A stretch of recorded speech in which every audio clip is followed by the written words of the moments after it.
Hey guys, so today I have a little bit of a different video for you. I'm moving away from my hand videos and kind of going towards the path that I wanted to take with this YouTube channel, which is doing true crime videos. So the true crime video that I wanted to give you today is one that is very near and dear to those who live around me. It is the murders of two young girls in Delphi, Indiana. I live in Indianapolis, so it's only just a few hours away. It really is just a tragic story. So it has to do with Abby Williams and Libby German. Abby was, she was only 13 and Libby was 14 at the time when this occurred. So the story, as I said, is unsolved. No one has been convicted yet for the murder. So during this, if you realize that you know anything, please contact the authorities and let them know. I remember first hearing about this when I was a freshman in college. It was my spring semester of my freshman year, and we were just so shocked that something like this would happen somewhere close to where I was. But here's just a little bit about the girls. So Abigail, or Abby Williams, was born on June 23rd, 2003 to Anna Williams in Michigan. Growing up, Abby was really just a typical tomboy, as they like to say. She loved outdoors, she loved animals, sports, and especially volleyball. She played for school. She loved reading, and she was very involved in her school and several churches in the area. And Libby German was born on December 27th, 2002, to Derek German and to Carrie German Timmons in Lafayette, Indiana.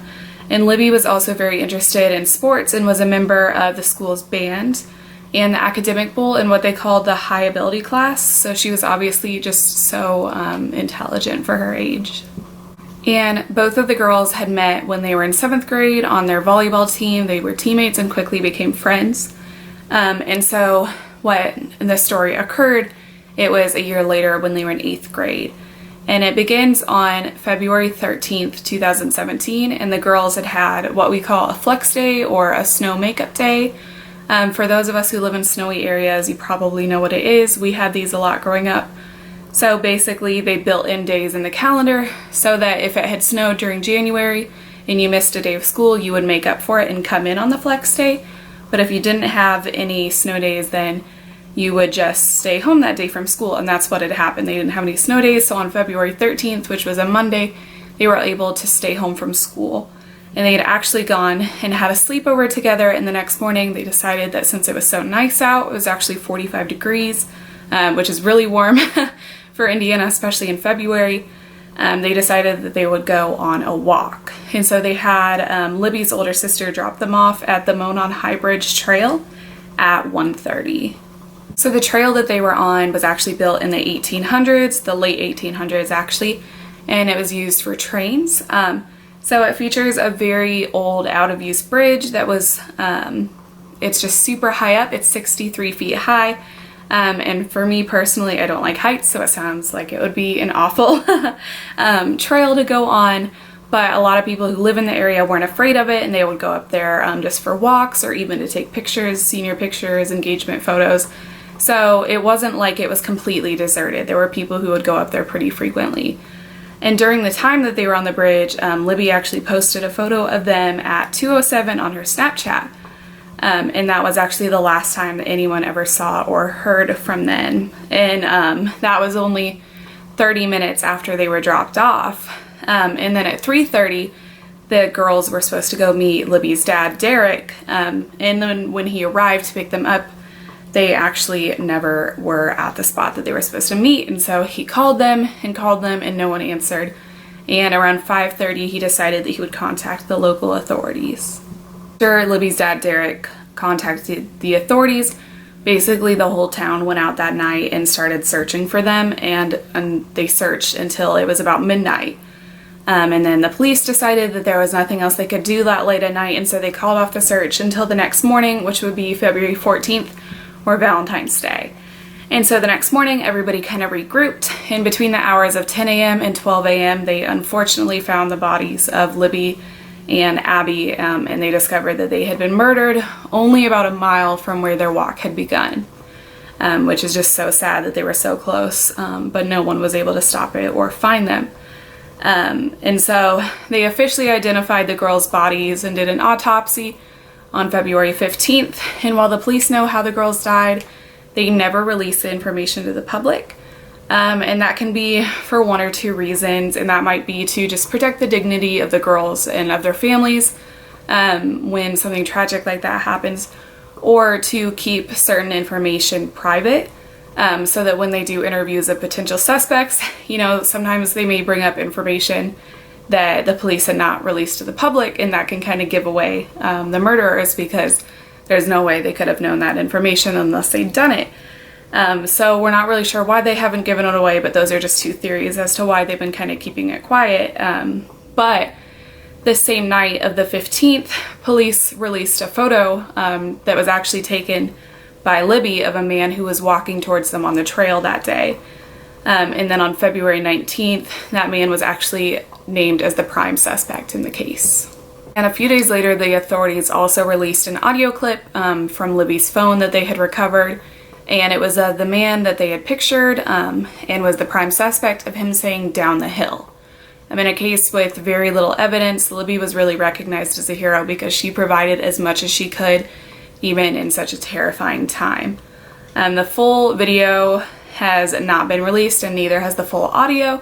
And it probably won't be, at least not for a long time, because the murders could actually be on the video. And once again, they don't want to give out potential information that they could use to catch someone.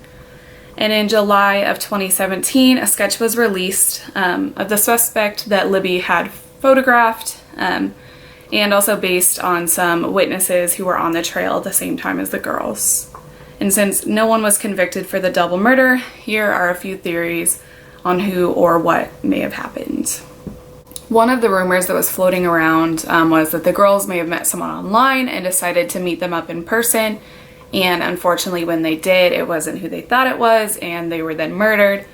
However, this has been quickly dismissed by the girls' parents, family, and friends, because they said that they weren't the type who would do that or go online and go meet someone. They were smarter than to do that by themselves.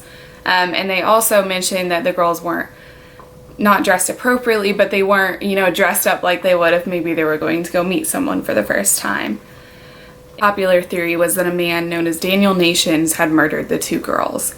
Nations was a registered sex offender in the state of Indiana, and he was arrested in September of 2017 in Colorado when authorities found him. He was wielding a hatchet and threatening people on a trail in Colorado. And he also had a large warrant in Indiana, and he was later transferred over to Indiana after his arrest in Colorado because he had some issues when he lived in Indiana with officially registering as a sex offender. And so they sent him there, but a lot of people think the Nations may have done it because there were similarities in the two cases. So the same day that Nations had been freaking people out on the trail in Colorado, someone was shot and killed. A bicyclist actually that was going by at the same time the Nations was there was shot and killed. And so authorities in Colorado felt that that was very similar to what happened to the two girls in Indiana. However, they couldn't release much information because Indiana authorities didn't want anything to be said.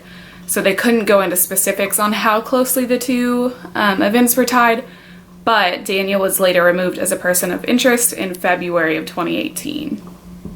Thomas Bruce and Charles Elridge are two others who are talked about often as potential suspects.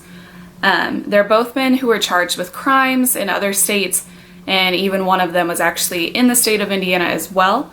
And it was the local authorities in each of those cases that brought those men up as potential suspects and told the Indiana Delphi authorities, maybe you should look into them. However, the authorities in Indiana haven't really looked into it too much or haven't said anything regarding whether or not those men could have been connected to the case.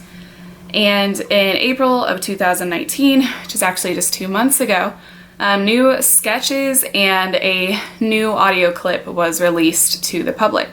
They felt that they may have even interviewed this man already who had done the two murders, and that they felt that, he may have actually been in the very room when they were making the public statement. The person who was giving the statement was actually very upset even thinking about it. And so, it kind of gives you hope that they think they may have already talked to this person. And they believe that the suspect currently lives in Delphi or did live in Delphi, possibly visits there on a regular basis or even works in the community. And they believe that the suspect is between the age range of 18 and 40, but may appear younger than their true age.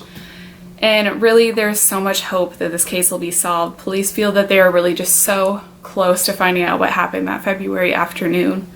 And it really just gives me hope that, you know, these two girls can finally be at peace and that their family will be at peace, knowing that they have found someone and convicted them of these tragic murders.